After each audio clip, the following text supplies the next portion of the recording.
د خوراکي توکو کڅوړې چې پکې اوړه، غوړي، وريجې او لوبیا شامل وو د یو خیریه مؤسسې لخوا په هرات کې د خصوصي بانک په همکارۍ ووېشل سوه. د کڅوړې شاوخوا 300 اړمنو خلکو ته ورکړل سوي چې مخکې د ولایت په ښار او ولسوالۍ کې پیژندل سوي او سرویسي وه. این کمک‌هایی که امروز شما شاهد در هرات هستند تقریبا 290 بسته هستند که با کسایی که مستحق هستند شناسایی شده و بعد از پروسه رجستر شما شاهد هستند که انشالله این کمک‌ها امروز عملاً به این مردم داده میشه و در تمام افغانستان تعداد کمک‌هایی که از طریق خیریه بنیاد عزیزی اجرا میشه با 20,000 مردم برسه و این کمک‌هایی که شما میبینین از قبیل آرد، برنج، روغن و لوبیا شامل هستند.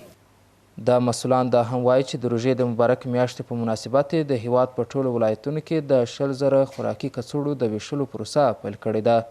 په ورته وخت کې د هرات د سیمه ییزې مسؤلان ټینګار کوي چې په اوسني وضعیت کې چیرې چې ناڅاپي طبیعي پیښې لکه سیلابونه، وچکالۍ او د اقلیم بدلون د خلکو ژوند اغیزمن کړی